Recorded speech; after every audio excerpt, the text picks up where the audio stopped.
Hello students. I am doctor Vinod Kamle.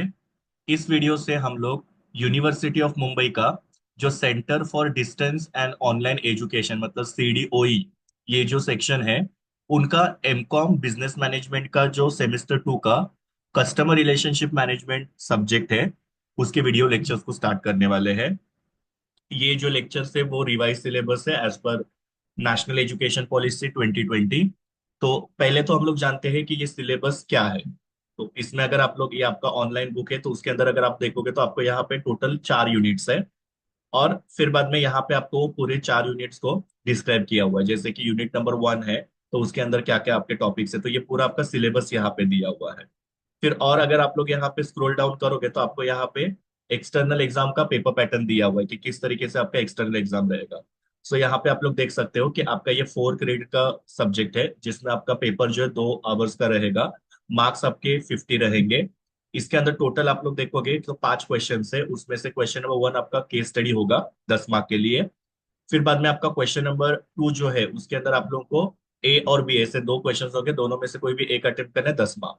Then question number 3 में again same आप लोगों को यहाँ पे ए और बी 2 क्वेश्चन होंगे, कोई भी एक अटेम्प्ट करना है, 10 मार्क्स। क्वेश्चन नंबर 4 और 5 के अंदर भी आप लोगों को ए और बी ऐसे 2 क्वेश्चन होंगे, कोई भी एक अटेम्प्ट करना है, 10 मार्क्स। तो इस तरीके से आप लोग यहाँ पे देखते हो क्वेश्चन नंबर 1 जो केस स्टडी है उसका 10 मार्क, और बाकी जो यहाँ पे क्वेश्चन नंबर 2, 3, 4, 5 है उसके 10-10 मार्क मतलब 40 हो जाते हैं। तो ये 50 मार्क का आपका एग्जाम का पेपर पैटर्न है। अभी हम लोग एक्चुअल जो हमारा सब्जेक्ट है उसको स्टार्ट करने जाते हैं। सबसे पहले हम लोग यहाँ पे जानते हैं कि कस्टमर रिलेशनशिप मैनेजमेंट होता क्या है। सी, मार्केटिंग के अंदर कस्टमर जो होता है वो सेंटर होता है, और कस्टमर के साथ एक लॉन्ग टर्म रिलेशन मेंटेन करना इज वेरी वेरी इंपॉर्टेंट। तो हर एक मार्केटर यहाँ पे ट्राई करता है कि हम लोग हमारे कस्टमर के साथ एक अच्छा रिलेशन यहाँ पे मेंटेन करके रखें। इससे क्या होता है, कस्टमर का लॉयल्टी जो होता है बिजनेस की तरफ बढ़ने में हेल्प होता है ना। What is loyalty? Loyalty means what, when customer buy the product again and again and also recommend your product to others. मतलब कैसे होता है, सपोज हमने एक प्रोडक्ट कस्टमर को बेच दिया। अभी कस्टमर ने क्या करना चाहिए, वो हमारे पास बार बार आए और वो प्रोडक्ट को परचेज करे। प्लस कस्टमर ने हमारे बारे में पॉजिटिव बोले और लोगों को भी मोटिवेट करना चाहिए हमारा प्रोडक्ट परचेज करने के लिए। इसको बोलते हैं कस्टमर लॉयल्टी। और ये कस्टमर लॉयल्टी कब पॉसिबल होती है, जब हम लोग कस्टमर के साथ अच्छा रिलेशन रखते हैं। सो बेसिकली ये कस्टमर रिलेशनशिप मैनेजमेंट कैसे किया जाता है, तो उसके लिए हम लोग कुछ एग्जांपल्स यहाँ पे देखते हैं। फॉर एग्जाम्पल सपोज एक पर्टिकुलर बैंक है। तो बैंक क्या करती है कि कस्टमर को अगर सपोज अकाउंट ओपनिंग करना है और कस्टमर काफी ओल्ड है या फिर मे बी कुछ फिजिकल रीजंस की वजह से वो बैंक में आके अपना अकाउंट नहीं खोल सकते हैं। So what bank can do, bank can send the executive to their place and get the form filled from them and do all the necessary formalities. So इससे क्या होगा, कस्टमर के साथ एक अच्छा रिलेशन या एक रैपो डेवलप करने में हेल्प हो सकता है। या फिर दूसरा एग्जांपल हम लोग लेते हैं कि सपोज हमारा एक बहुत ही वैल्यूएबल कस्टमर है, काफी बड़े कस्टमर है, और वो बैंक में सपोज कुछ ट्रांजैक्शन के लिए आए हैं, मे बी मनी डिपॉजिट के लिए आए या कोई दूसरा ट्रांजैक्शन के लिए आए हुए हैं। तो हम लोग को क्या करना है, उनके जो भी काम है वो हम लोग को एक अलग तरीके से उनको बुला के उनका काम हमको करना है। इससे भी क्या होता है, कस्टमर के साथ अच्छा रिलेशन बिल्टअप करने में होता है, बिकॉज वो आपका वैल्यूएबल कस्टमर है। काफी बड़े ट्रांजैक्शन वो आपके ब्रांच के अंदर करते हैं, और प्राइवेटाइजेशन में आपको वो कस्टमर के साथ एक अच्छा रिलेशन मेंटेन करना जरूरी है, बिकॉज मेजर फंडिंग उनका हमारे बैंक में ब्रांच में होता है। सो इसके लिए उनके साथ एक अच्छा रिलेशन डेवलप करना जरूरी है। तो इसके लिए बैंक क्या कर सकती है, उनको अलग से बुला के उनके पास से जो भी उनका ट्रांजैक्शन है वो करवा सकती है। कभी कभी कुछ कुछ बैंक क्या करती है, जैसे कि आईसीआईसीआई बैंक वगैरह हो गई या दूसरे एचडीएफसी बैंक वगैरह हो गई, तो वो लोग क्या करते हैं, जब कस्टमर्स ब्रांच के अंदर जाते हैं तो उनको नाम से बुलाते हैं। सो नाम से बुलाने की वजह से भी क्या होता है, कस्टमर्स को वैल्यू फील होता है। वैल्यू फील होना मतलब कि अच्छा फील होता है कि बैंक के जो स्टाफ है उनको मेरा नाम पता है करके। बट ये एक कस्टमर रिलेशन मेंटेन करने की एक स्ट्रैटेजी हो।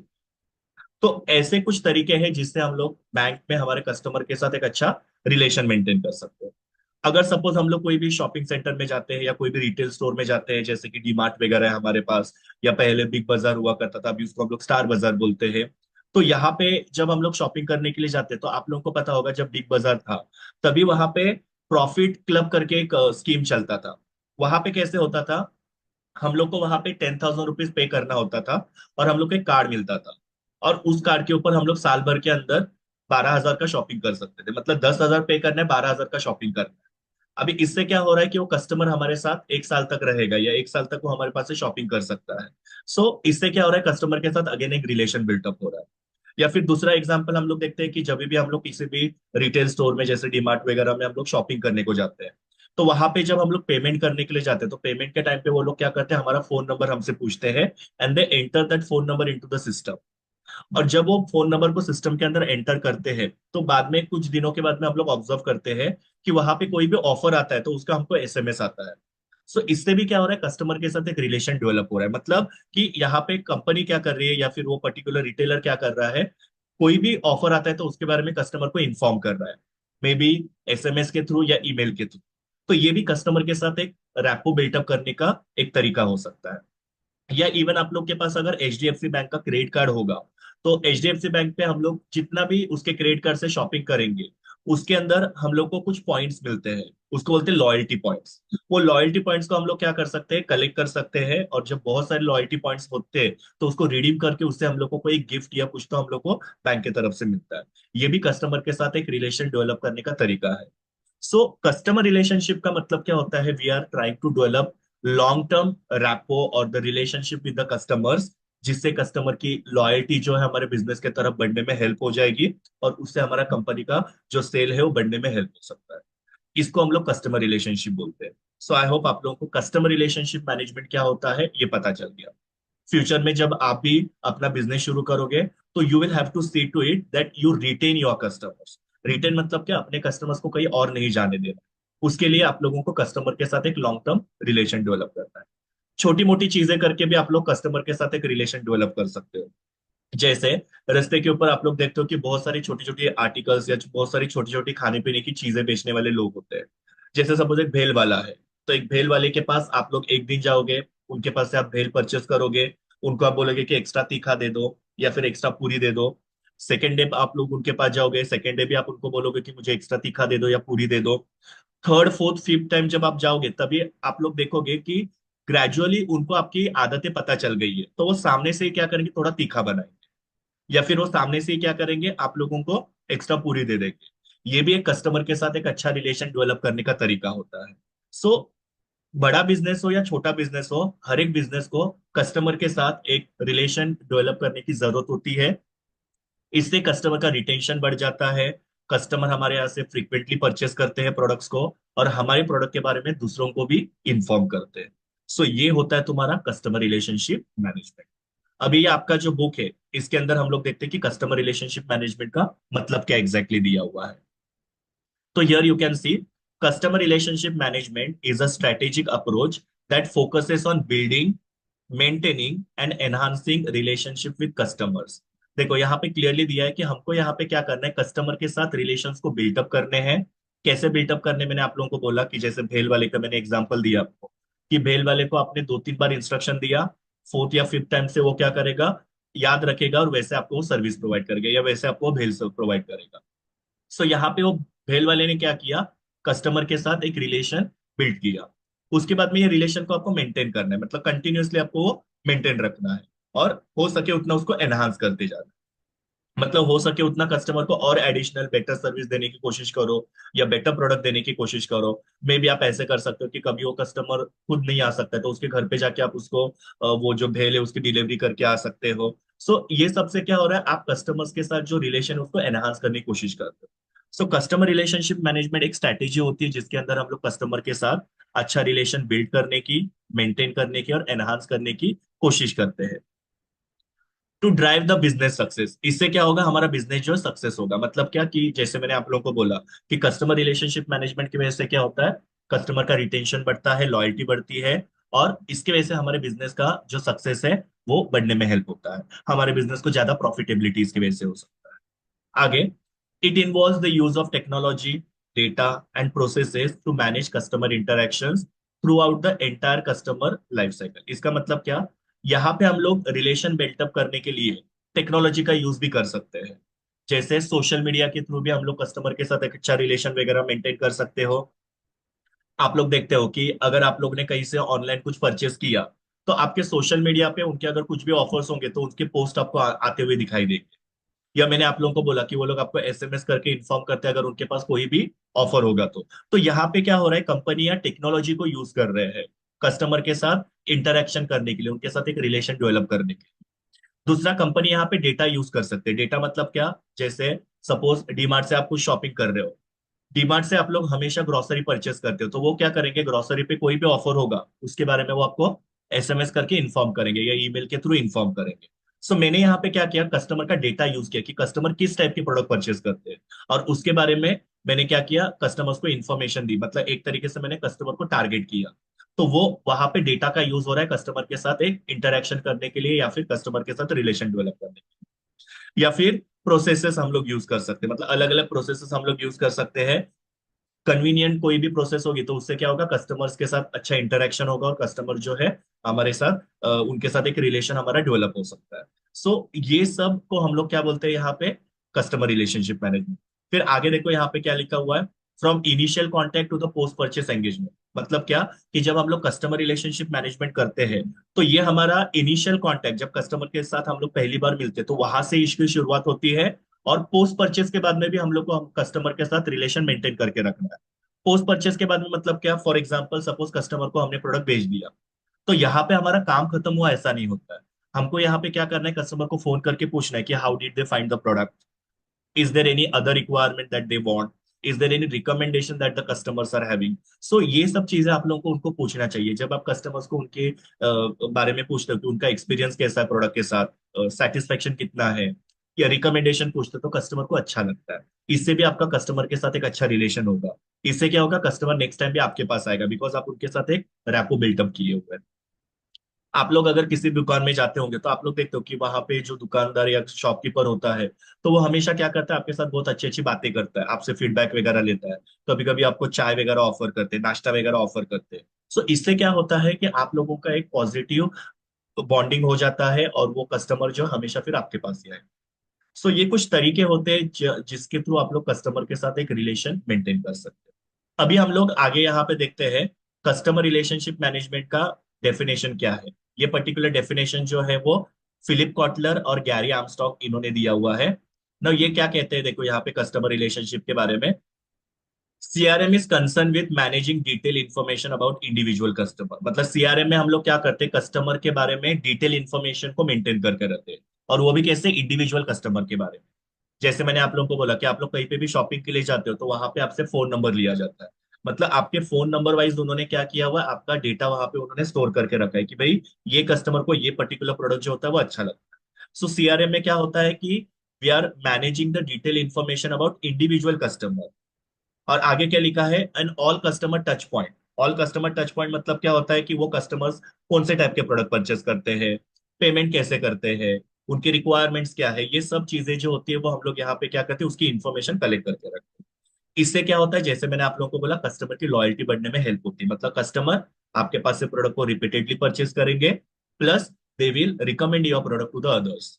सो सिंपली यहाँ पे फिलिप कॉटलर और गैरी आर्मस्ट्रॉन्ग ने कहा हुआ है कि सीआरएम एक होता है, उसके अंदर हम लोग क्या करते हैं, कस्टमर की डिटेल इंफॉर्मेशन को हम लोग मैनेज करते हैं, और वो भी इंडिविजुअल कस्टमर्स की।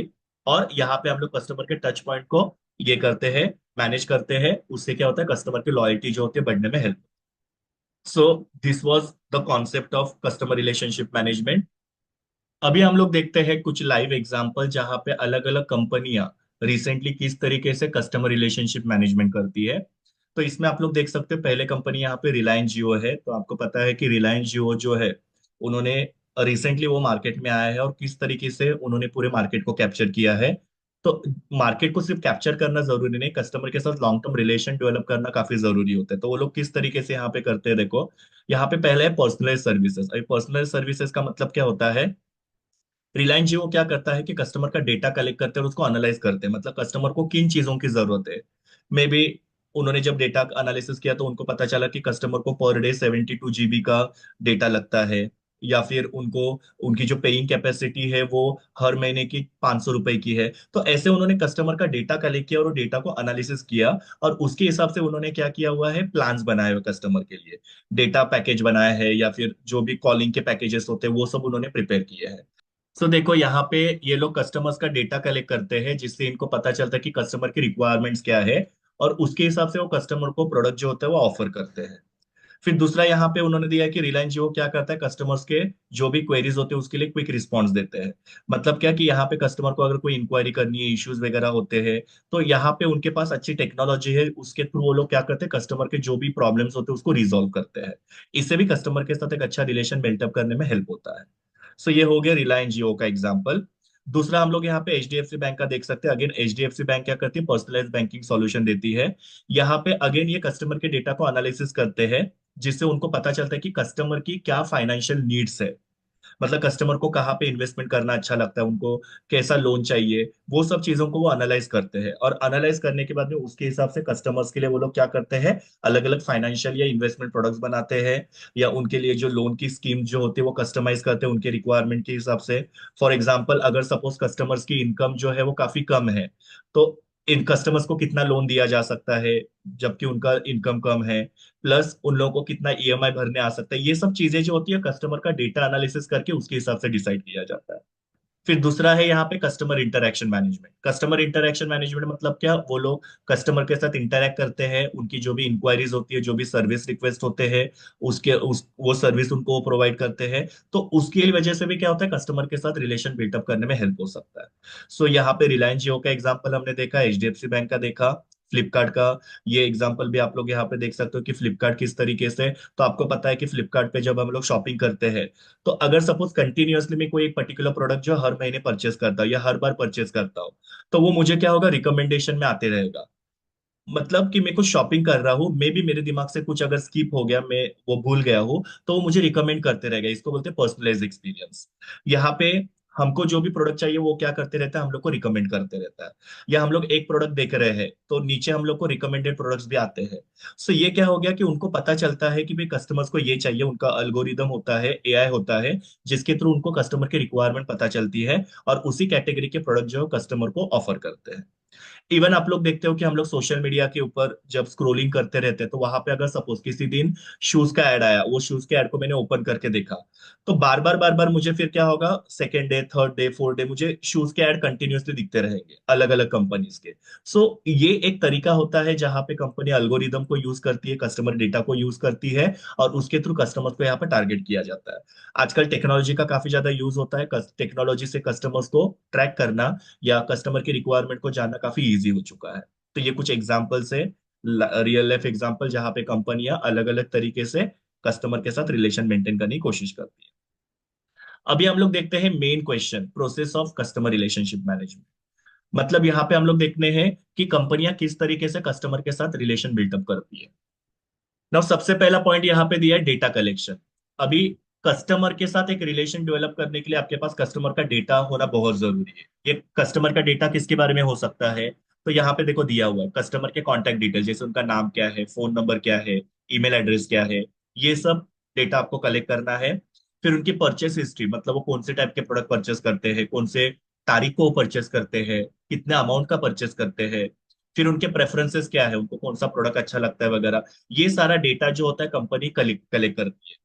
जैसे आप लोग किसी भी ऑनलाइन जो ई कॉमर्स कंपनीज होती है वहां पे अगर आप लोग शॉपिंग करोगे, तो सबसे पहले आपको उनको फोन नंबर देना पड़ता है, ईमेल आईडी देना पड़ता है। आप लोग अगर कहीं पे फिजिकल स्टोर में जाते हो, वहां पे भी हम लोग जब डीलिंग के लिए जाते हैं, तो वहां पे भी हम लोग को हमारे कॉन्टैक्ट डिटेल्स देने पड़ते हैं। सो इससे उन लोगों को पता चलता है कि ये कस्टमर के कॉन्टैक्ट डिटेल है, और इस पर्टिकुलर फोन नंबर के कस्टमर को ये प्रोडक्ट जो है वो हमेशा परचेस करते हैं। सो उन्होंने इनडायरेक्टली क्या किया, हम लोग के पास से हमारा डेटा जो है कलेक्ट किया, वो डेटा का वो लोग एनालिसिस करके कस्टमर को टारगेट करते हैं। Second point is data storage. अभी हमने कस्टमर का डेटा कलेक्ट किया, कौन सा डेटा कलेक्ट किया वो मैंने आपको बताया। अभी इस डेटा को हमको क्या करना है, एक सेंट्रलाइज सिस्टम के अंदर स्टोर करके रखना है।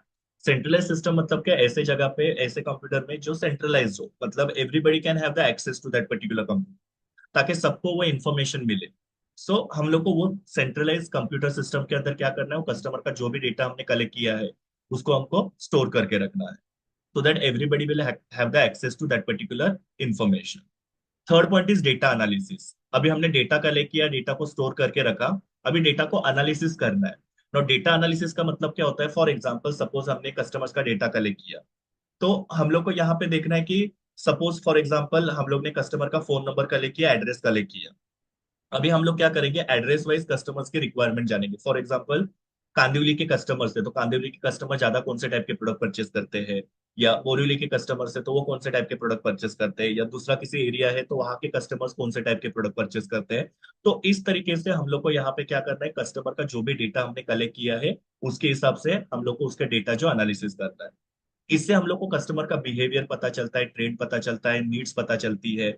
ओके, सो ये जो इंफॉर्मेशन हम लोग ने डेटा कस्टमर का कलेक्ट किया हुआ है, इसको हमको एनालिसिस करना है। उसके बाद में कस्टमर सेगमेंटेशन, और कस्टमर सेगमेंटेशन का मतलब क्या होता है, dividing the customer into different segments, मतलब अलग अलग तरीके से यहाँ पे हम लोग कस्टमर्स को डिवाइड कर सकते हैं। क्योंकि देखो हर एक कस्टमर की रिक्वायरमेंट अलग अलग होती है। जैसे कि सपोज हमने एज वाइज कस्टमर्स को डिवाइड किया है, जेंडर वाइज हमने कस्टमर को डिवाइड किया है, अभी जैसे मैंने आप लोगों को बोला लोकेशन वाइज हम लोग कस्टमर्स को डिवाइड कर सकते हैं। ओके, सो आप जैसा डेटा कलेक्ट करते हो उसके ऊपर डिपेंड करता है कि कैसे आप लोग सेगमेंटेशन करो। अगर मैंने लोकेशन वाइज डेटा कलेक्ट किया हुआ है तो मैं लोकेशन वाइज कस्टमर्स को सेगमेंट करूंगा या डिवाइड करूंगा। अगर मैंने जब डेटा कलेक्ट किया कस्टमर का, तभी अगर मैंने वहां पे मेल और फीमेल ये भी कॉलम है, तो वहां पे हम लोग क्या कर सकते हैं, जेंडर वाइज भी कस्टमर को बाइफरकेट कर सकते हैं या सेगमेंट कर सकते हैं। इवन एज वाइज आप डेटा कलेक्ट कर सकते हो, आप कस्टमर को पूछ सकते हो कि व्हाट इज योर एज करके, तो उस हिसाब से भी हम लोग वहां पे डेटा फीड करके उस डेटा को हम लोग सेगमेंट कर सकते हैं। मतलब एक बार आपने कस्टमर का डेटा कलेक्ट किया कि उनका एज क्या है, जेंडर क्या है, लोकेशन क्या है, और फिर वो क्या परचेस करते हैं, उसके हिसाब से फिर हम लोग उसका सेगमेंटेशन कर सकते हैं। पर उसके लिए आपको प्रॉपर डेटा कलेक्ट करना जरूरी है। जैसे कि अगर सपोज मैंने एज कलेक्ट ही नहीं किया है कस्टमर्स का, तो एज कलेक्ट नहीं किया तो एज वाइज में सेगमेंटेशन नहीं कर सकते।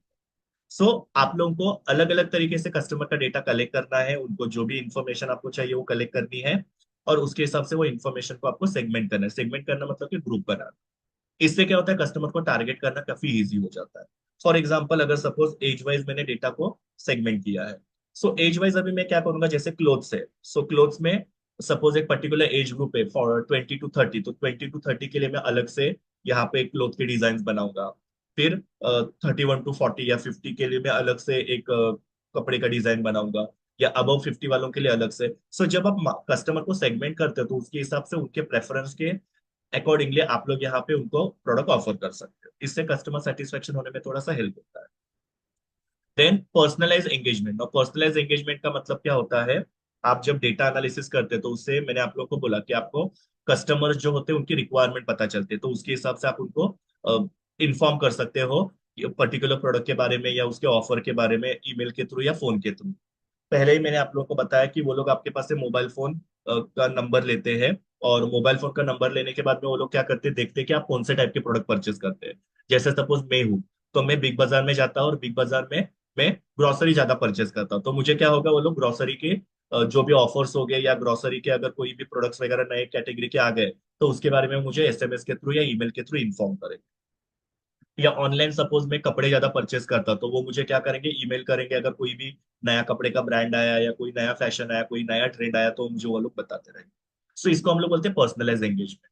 तो एक बार आपने कस्टमर का डेटा कलेक्ट किया, उसको फीड करके रखा, उसको सेगमेंटेशन किया, तो कस्टमर का पर्सनलाइज यहाँ पे टारगेटिंग करना काफी इजी हो जाता है। क्योंकि ये जमाना जो है यहाँ पे कस्टमर्स के लिए पर्सनलाइज सर्विस देना काफी जरूरी है। You can not have the standard product for each and every customer. आजकल कस्टमर सब कुछ पर्सनलाइज चाहते हैं, मतलब मेरे रिक्वायरमेंट के हिसाब से मुझे चीजें चाहिए। जैसे आप होटल में जाते हैं तो होटल में आप आपके पर्सनलाइज रिक्वायरमेंट के हिसाब से डिश को बनवाते हैं। ओके, पहले कैसे होता था, पहले स्टैंडर्ड डिशेस होती थी, वही सबको कंज्यूम करनी पड़ती। लेकिन ये अभी ऐसा जमाना आ चुका है जहां पे हर एक कस्टमर को पर्सनलाइज चीजें चाहिए रहती। इवन आप लोग बैंक में जाते हैं तो बैंक में आप आपकी रिक्वायरमेंट बनाते हैं, उसके हिसाब से वो आपको स्कीम बताते हैं या लोन के जो भी टाइप्स होते हैं वो बताते हैं। आप जब इंश्योरेंस पॉलिसी लेते हो तो वहां पे भी आप लोग की रिक्वायरमेंट आप बताते हो, उसके हिसाब से आपको इंश्योरेंस पॉलिसी ऑफर की जाती है। सो इसको हम लोग बोलते हैं पर्सनलाइज एंगेजमेंट। मतलब कस्टमर का डेटा एनालिसिस करके उनकी रिक्वायरमेंट क्या है वो पता करना, और उसके हिसाब से उनको प्रोडक्ट या सर्विस जो होते हैं ऑफर करना। Then next one is automation of task. Automation of task का मतलब क्या होता है, यहाँ पे हम लोग बहुत सारी चीजें ऑटोमेशन के थ्रू करते हैं। जैसे कि सपोज हम लोग ने कस्टमर को ईमेल भेजा, फॉलो अप ईमेल भेजा, तो यहाँ पे ऑटोमेटिकली फॉलो अप ईमेल हो जाएगा। मतलब मुझे क्या करना है, टेक्नोलॉजी के अंदर सिर्फ अलर्ट डालना है कि इस तारीख को कस्टमर को हम लोग को रिमाइंडर मेल डालना है या फॉलो अप मेल डालना है, तो वो ऑटोमेटिकली उनको एसएमएस चला जाएगा। या फिर हम लोग को कस्टमर के साथ अपॉइंटमेंट शेड्यूल करना है तो ये भी हमारा ऑटोमेटेड हो जाता है। सो इस तरीके से हम लोग यहाँ पे क्या कर सकते हैं, अलग अलग सीआरएम के टूल्स या सॉफ्टवेयर यूज कर सकते हैं। और ये सॉफ्टवेयर क्या करेगा, हमारा जो भी टास्क है जैसे कि कस्टमर को ईमेल भेजना फॉलोअप के लिए, या उनके साथ अपॉइंटमेंट वगैरह फिक्स करना, या फिर उनके जो भी रिपीटेटिव टास्क होते हैं जैसे इनवॉइस वगैरह बनाना है, ये सिस्टम ऑटोमेटिकली चीजें करेगा। जैसे फॉर एग्जांपल हम लोग किसी भी मेडिकल के अंदर कोई भी मेडिसिन परचेस करने के लिए जाते हैं, तो फर्स्ट टाइम जब आप जाते हो तो आप आपका नाम बताते हो, तो वो प्रॉपर हमारा नाम डालता है, हमारे डॉक्टर का नाम डालता है। लेकिन सेकेंड टाइम, थर्ड टाइम या कॉन्सिक्यूटिव टाइम अगर आप लोग जब जाते हो, तभी आपका नाम वहां पे सिर्फ इनिशियल डालने के बाद में या दो तीन लेटर्स डालने के बाद में आपका नाम पूरा वहां पे आ जाता है। सो ये ऑटोमेशन ऑफ टास्क हो गया। तो यहाँ पे चीजें क्या हो रही है, ऑटोमेटिकली हो रही है। आपको सिर्फ वहां पे क्या करना है, सब चीजें कमांड जो होते हैं वो देके रखना है, और वो ऑटोमेटिकली सिस्टम के थ्रू एग्जीक्यूट हो जाता है। Then next one is customer interaction management. Now customer interaction management का मतलब क्या होता है, जैसे कि कस्टमर की कोई इंक्वायरी आई है, या कस्टमर को कोई सपोर्ट रिक्वेस्ट की जरूरत है, रिक्वेस्ट करना है, कस्टमर को कोई फीडबैक देना है। सो ये सब चीजें जो होती है वो यहाँ पे सीआरएम के थ्रू ही मैनेज हो जाती है, ट्रैक हो जाती है। जैसे यहाँ पे फ्लिपकार्ट का एग्जांपल दिया है। फ्लिपकार्ट क्या करता है, कस्टमर के सारे जो इंटरेक्शन है, जैसे कि कस्टमर की इंक्वायरी आई थी तो वो इंक्वायरी को प्रॉपरली हम लोग ने एड्रेस किया कि नहीं, कस्टमर का कोई इशू आया तो वो इशू को हम लोग ने एफिशिएंटली रिजॉल्व किया कि नहीं, ये सब चीजें यहाँ पे कस्टमर के साथ इंटरेक्शन जो होता है वो सीआरएम के थ्रू इजीली हो जाता है। Then next one is performance monitor. अब परफॉर्मेंस मॉनिटरिंग का मतलब क्या होता है, यहाँ पे कुछ ऐसे मेट्रिक्स होते हैं या कुछ ऐसे रिपोर्ट्स होते हैं जिनको जनरेट कर सकते हैं हम लोग सीआरएम सिस्टम के लिए, और उससे हम लोग को पता चल सकता है कि हमारा सीआरएम सक्सेसफुल हुआ कि नहीं। मतलब देखो, अभी हमने यहाँ पे इतने सारे पॉइंट्स के अंदर हमने देखा कि किस तरीके से हम लोग कस्टमर का डेटा कलेक्ट करते हैं, और डेटा को हम लोग एनालाइज करते हैं, फिर उसमें से पर्सनलाइज एंगेजमेंट करते हैं, ऑटोमेशन करते हैं। अभी हम लोग को यहाँ पे देखना है कि हमने इतना सब कुछ जो किया, तो ये हमारा सीआरएम जो है वो इफेक्टिव हुआ कि नहीं। अभी ये हम लोग को कैसे पता चल सकता है, तो इसके लिए कुछ की परफॉर्मेंस इंडिकेटर्स होते हैं, जैसे कि कस्टमर सेटिस्फेक्शन बढ़ गया, मतलब कस्टमर्स काफी अभी हैप्पी है, पहले वो 3 स्टार्स देते थे अभी 4 स्टार दे रहे हैं। तो इससे आपको पता चलेगा आपका सीआरएम काफी ज्यादा इफेक्टिव हुआ है। या दूसरा कन्वर्जन रेट। कन्वर्जन रेट का मतलब क्या होता है, पहले कस्टमर हमारे प्रोडक्ट को नहीं परचेस करते थे, अभी परचेस करने लगे हैं। इससे भी आपको पता चल सकता है आपका सीआरएम सक्सेसफुल हुआ कि नहीं। फिर आपका जो सीआरएम का कैंपेन है वो कितना सक्सेसफुल हुआ, इससे भी आप लोग को सीआरएम जो है वो इफेक्टिव हुआ कि नहीं वो पता चलता है। सो बेसिकली यहाँ पे आप लोग ये फाइंड आउट करते हो कि आपने जो सीआरएम को इम्प्लीमेंट किया है उसका परफॉर्मेंस कैसा है, वेदर इट इज सक्सेसफुल और not, whether it was effective और नॉट, उसका कस्टमर के ऊपर कुछ परिणाम हुआ या नहीं। और फिर लास्ट वाला है कंटिन्यूअस इंप्रूवमेंट। मतलब यहाँ पे क्या करना है, कस्टमर के पास से हम लोग को फीडबैक कलेक्ट करना है, और वो फीडबैक के बेसिस पे हम लोग को हमारा सीआरएम जो उसके अंदर कंटिन्यूअसली इंप्रूवमेंट करते रहे। जैसे कि सपोज कस्टमर की रिक्वायरमेंट है कि कस्टमर चाहते हैं कि ज्यादा से ज्यादा टेक्नोलॉजी यूज होनी चाहिए, कस्टमर को बार बार वहां पे कंपनी के अंदर या फिर जो भी फर्म है वहां पे आके आने की जरूरत नहीं पड़े, तो कस्टमर टेक्नोलॉजी चाहते हैं, तो हम लोग को क्या करना चाहिए, वो इम्प्रूवमेंट करना चाहिए। सो जो जो हम लोग को यहाँ पे फीडबैक मिल रहा है उस फीडबैक को लेके हम लोग को क्या करना है, हमारे सीआरएम के अंदर इम्प्रूवमेंट करना है। सो ये सारे जो स्टेप्स होते हैं वो सीआरएम के अंदर फॉलो किए जाते हैं। वापस से एक बार क्विकली हम लोग देखते हैं। सबसे पहले हम लोग कस्टमर का डेटा कलेक्ट करते हैं। अलग अलग टाइप का डेटा आप कलेक्ट कर सकते हैं, उनकी पर्सनल डिटेल, परचेस हिस्ट्री, उनके प्रेफरेंसेस, ये सब डेटा हम लोग कलेक्ट कर सकते हैं। वो डेटा को हम लोग को सेंट्रलाइज कंप्यूटर सिस्टम के अंदर स्टोर करके रखना है। या हमारा जो सीआरएम टूल्स होता है या सॉफ्टवेयर होता है उसके अंदर हमको उसको स्टोर करके रखना है। फिर ये डेटा को हम लोग को एनालिसिस करना है। एनालिसिस मतलब क्या कि जेंडर वाइज या एज वाइज उसको हम लोग को एनालाइज करना है कि जेंडर वाइज लोगों का सेटिस्फेक्शन कितना है, या जेंडर वाइज लोग कौन सा प्रोडक्ट परचेस करते हैं, एज वाइज लोग कौन सा प्रोडक्ट परचेस करते हैं, इसका हम लोग को यहाँ पे एनालिसिस करना है। देन हमको कस्टमर को सेगमेंटेशन करके रखना है। सेगमेंटेशन मतलब क्या, हम लोग को अलग अलग बेसिस पे कस्टमर्स को सेगमेंट करना है या डिवाइड करना है, जैसे demographic, age wise, gender wise हम लोग डिवाइड कर सकते हैं। परचेस हैबिट मतलब वो लोग फ्रीक्वेंटली परचेस करते हैं या कभी कभी परचेस करते हैं, या कौन से टाइप के प्रोडक्ट परचेस करते हैं, उस टाइप से हम लोग यहाँ पे कस्टमर्स को डिवाइड कर सकते हैं। कस्टमर को डिवाइड करने का फायदा एक ही होता है कि उससे हम लोग कस्टमर को इफेक्टिव तरीके से टारगेट कर सकते हैं। Personalise engagement. पर्सनलाइज एंगेजमेंट मतलब मैंने आप लोगों को बताया, जब आपके पास कस्टमर का सारा डेटा होता है उसको आप एनालाइज करते हो, और कस्टमर को जैसा चीज चाहिए वो कस्टमाइज करके आप उनको ऑफर कर सकते हैं। सो आपके पास ये डेटा कलेक्ट किया हुआ है जिसकी वजह से आप कस्टमर्स को पर्सनलाइज एंगेजमेंट कर सकते हो, मतलब कस्टमाइज प्रोडक्ट उनको ऑफर कर सकते हो। Then automation of task. कुछ चीजें जो होती है यहाँ पे सीआरएम में ऑटोमेटेड की जाती है, जैसे कि कस्टमर को फॉलोअप का ईमेल भेजना, अपॉइंटमेंट शेड्यूल करना वगैरह, या जो भी रिपीटेटिव टास्क होते हैं उसको हैंडल करना, ये सब चीजें जो होती है यहाँ पे ऑटोमेटेड की जाती है। देन कस्टमर इंटरेक्शन मैनेजमेंट, मैंने आप लोगों को बताया कि यहाँ पे हम लोग क्या करते हैं, कस्टमर के साथ एक इंटरेक्शन जो होता है वो करते हैं, जैसे कि उनकी इंक्वायरी जो होती है उसको एड्रेस करना, या इंक्वायरीज को उनके सुनना, या उनकी जो भी रिक्वेस्ट होती है, प्रॉब्लम्स होते हैं उसको रिजॉल्व करना, ये सब चीजें यहाँ पे की जाती है। देन आपका परफॉर्मेंस मॉनिटर किया जाता है कि आपके कस्टमर सेटिस्फाई हुए कि नहीं, कन्वर्जन रेट आपका बढ़ा कि नहीं, आपका कैंपेन कितना सक्सेसफुल हुआ, ये सब चीजों के थ्रू हम लोग यहाँ पे देखते हैं कि हमारा सीआरएम सक्सेसफुल हुआ कि नहीं, और फिर उसके अंदर हम लोग कंटिन्यूअसली इंप्रूवमेंट करते रहे। सो आई होप आप लोगों को ये सारा जो पॉइंट्स है प्रोसेस ऑफ सीआरएम पे ये समझ में आया। अभी सीआरएम के रिलेटेड ही दूसरा क्वेश्चन है, objectives of CRM. Very simple, CRM क्यों करते हैं? तो यहाँ पे कुछ ऑब्जेक्टिव्स दिए हैं, जैसे कि पहले वाला दिया है इंप्रूव कस्टमर सेटिस्फेक्शन। अभी इंप्रूव कस्टमर सेटिस्फेक्शन मतलब क्या? तो मैंने आप लोगों को बोला कि सीआरएम में हम लोग क्या करते हैं, कस्टमर का डेटा कलेक्ट करते हैं, उसको एनालाइज करते हैं, और कस्टमर को जैसा चाहिए वैसा प्रोडक्ट उनको ऑफर करते हैं। जैसे कि मैं बिग बाजार का एग्जांपल दे रहा था कि बिग बाजार क्या करता है, सपोज मैं ग्रोसरी बिग बाजार से परचेस करता था, अभी उन्होंने मेरा डेटा उनके पास कलेक्ट करके रखा है। उनके पास अगर ग्रोसरी का कोई भी ऑफर आएगा तो वो क्या करेगा, मुझे ईमेल के थ्रू या एसएमएस के थ्रू इन्फॉर्म करेंगे। उससे मैं वो प्रोडक्ट जाके परचेस करूंगा और उससे मुझे सेटिस्फेक्शन मिलेगा। अगर सपोज मैंने ये इस तरीके से चीजें नहीं की कस्टमर को मैंने इन्फॉर्म नहीं किया, बाद में अगर कस्टमर को अगर सपोज पता चला कि ये प्रोडक्ट आया था और चला गया, तो कस्टमर वहां पे डिससेटिस्फाई होने के चांसेस हो सकते हैं। दूसरा यहाँ पे इंक्रीज कस्टमर रिटेंशन। आप जब कस्टमर के साथ लॉन्ग टर्म रिलेशन बिल्डअप करते हो, उससे कस्टमर के साथ एक रिटेंशन करने में आप लोगों को हेल्प होता है। कस्टमर रिटेंशन का मतलब क्या होता है, कस्टमर्स को कहीं और नहीं जाने देना या कॉम्पिटिटर के पास जाने नहीं देना।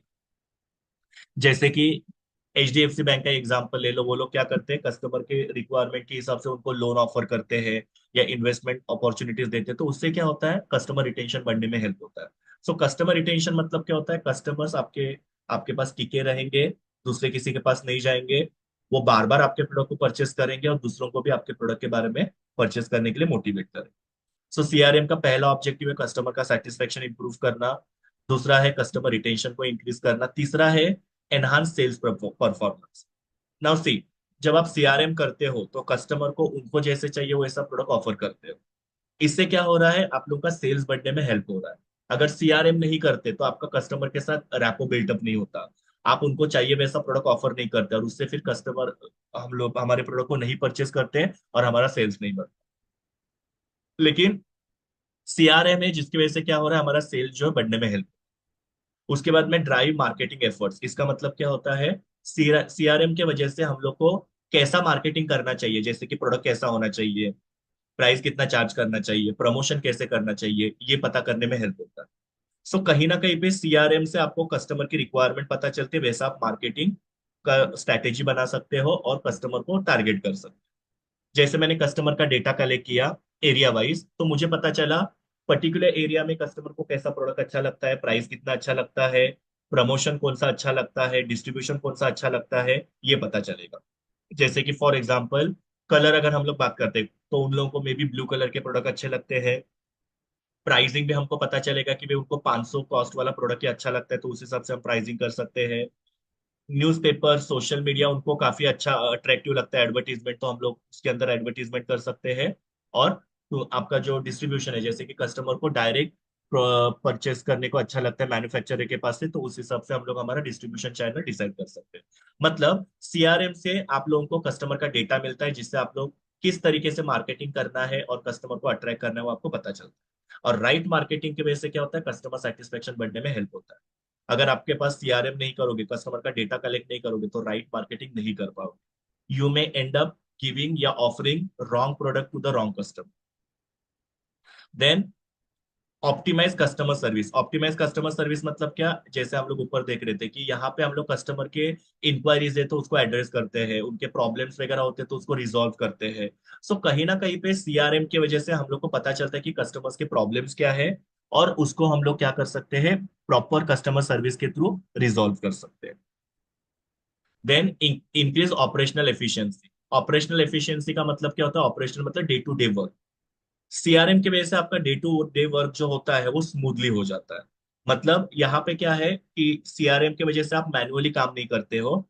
मैंने आप लोगों को बोला कि आप अलग अलग टाइप के सॉफ्टवेयर वगैरह यहाँ पे यूज कर सकते हो, जिससे आपका स्टाफ जो है वो फ्री हो जाता है। मतलब उनको वो फिर मैनुअल काम करते नहीं बैठना पड़ेगा। उसकी वजह से क्या होगा, आपके स्टाफ जो है दूसरे प्रोडक्टिव काम में ध्यान दे पाएंगे, तो उससे आपके ऑपरेशनल एफिशिएंसी बढ़ने में हेल्प हो सकती है। नेक्स्ट, गेन बिजनेस इंसाइट्स, मतलब सीआरएम की वजह से आप लोगों के यहाँ पे कस्टमर बिहेवियर के बारे में या मार्केट में क्या ट्रेंड चल रहा है, हमारा सेल्स कितना चल रहा हो रहा है, ये सब इंफॉर्मेशन मिल जाता है।